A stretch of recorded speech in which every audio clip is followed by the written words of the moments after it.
जब भी हमारे को कुंडली में प्रोफेशन को चेक करना होता है तो हम 2, 6, 10th एंड 11th हाउस को देखते हैं। ये हमारा सेकंड हाउस है, ये हमारा 6th हाउस है, ये 10th है और ये 11th हाउस है। Welcome to my channel astrology blessings and guidance. तो कुंडली में इन हाउसेस के द्वारा यदि हम उनसे रिलेटेड कोई प्रोफेशन करेंगे तो हमारे को धन की प्राप्ति भी होगी। तो सबसे पहले हमारे को अपनी कुंडली में 10वें भाव को देखना पड़ता है, 10th हाउस को। उसमें कौन सा प्लैनेट बैठा हुआ है। तो 10th हाउस में 9 नंबर की राशि है और जुपिटर और वीनस बैठे हुए हैं। तो सबसे पहले जब हमारे को चेक करना है अपना प्रोफेशन तो 10th हाउस को इसलिए चेक करेंगे क्योंकि ये स्थान कर्म का होता है। इस वाले भाव से हम कर्म करते हैं, किसी भी प्रकार का कर्म इस वाले भाव से देखा जाता है। और यहाँ पर जुपिटर अपने ही राशि को लेकर के बैठा हुआ है, उसके साथ बैठा हुआ है वीनस। जुपिटर का एस्पेक्ट पंचम दृष्टि से 1, 2, 3, 4, 5 सेकेंड हाउस पे जा रहा है। सेकेंड हाउस जो कि मनी जनरेशन का हाउस होता है। तो ये व्यक्ति जिस भी प्रकार का कर्म करेगा उससे उसको मनी जनरेशन होगी, क्योंकि जुपिटर मोरालिटी को, इथिक्स को दर्शाता है। तो यदि ये व्यक्ति इथिकल रहेगा, मोरालिटी से लिंक्ड बिहेवियर करेगा तो इसको मनी जनरेशन होगी। हर प्लैनेट की 7th दृष्टि होती है, तो जुपिटर की भी यहाँ पर 7th दृष्टि है। ये व्यक्ति जितना भी अपने प्रोफेशन में, जिस भी प्रोफेशन में है, चाहे जॉब में है चाहे ये बिजनेस में है, तो ये जब अपने प्रोफेशन पे होल हार्टेडली वर्क करेगा, अपने प्रोफेशन में बहुत ही कायदे से काम करेगा विदाउट ब्रेकिंग एनी रूल, तो जैसे जैसे इसका प्रोफेशन ग्रो करेगा वैसे वैसे इसका लग्जरी, कंफर्ट वो भी ग्रो करेगा। इसको व्हीकल में, मकान में, प्रॉपर्टी में, वास्तु रिलेटेड फील्ड में इसको बहुत बरकत मिलने लग जाएगी।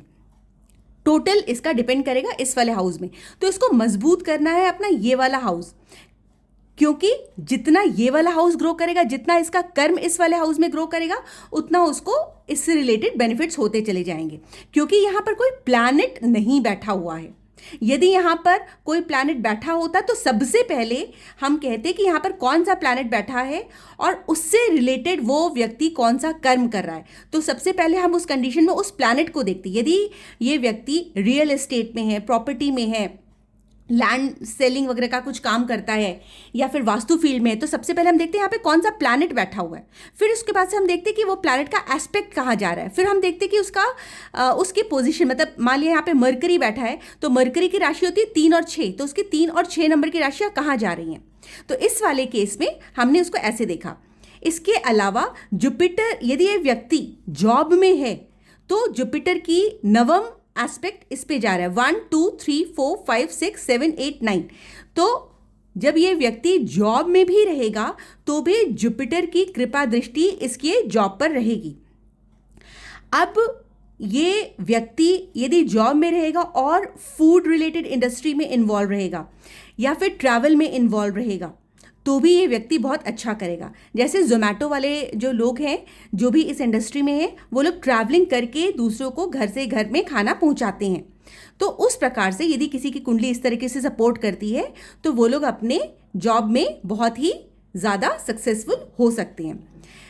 यदि कोई व्यक्ति जोमेटो जैसी इंडस्ट्री में नहीं है तो उस व्यक्ति को नॉर्मली, क्योंकि चंद्रमा ट्रैवल का कारक होता है, चंद्रमा अनस्टेबल रहता है, उसको हिलना डुलना पसंद है, तो ये यदि व्यक्ति ट्रैवल में इन्वॉल्व रहेगा, हमेशा टूर एंड ट्रैवल करता रहेगा, तो बहुत सक्सेसफुल होगा। उसके अलावा चंद्रमा की दूसरी राशि, जो चंद्रमा की जो राशि है 4 नंबर की राशि कर्क, वो इधर पे बैठी हुई है।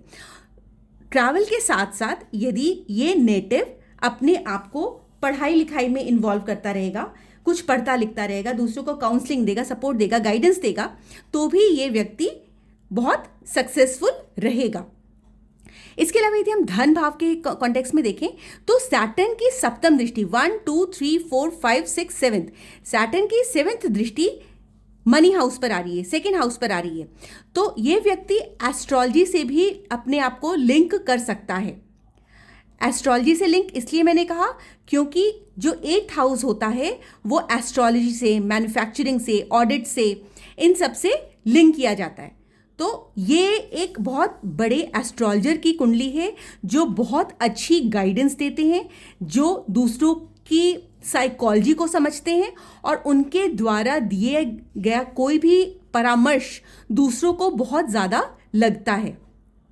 तो ये एक, इसके अलावा मंगल, यहाँ पे देखिए मंगल जो है अपनी चौथी दृष्टि से सेकेंड हाउस यानी मनी के हाउस को देख रहा है। तो ये व्यक्ति सोशली जितना ज़्यादा एक्टिव रहेगा, अपनी हेल्थ को, क्योंकि मार्स का कारक तत्व क्या है, अपने आप को फिजिकली फिट रखना, एनर्जेटिक रहना। तो ये व्यक्ति जितना ज़्यादा सोसाइटी में एक्टिव रहेगा तो वो उतना अच्छा मनी जनरेशन कर पाएगा। तो ये था एक तरीका आपको प्रोफेशन को डीकोड करने का। यदि आपको मेरी ये वीडियो पसंद आई हो तो please like, share and subscribe ज़रूर करिएगा।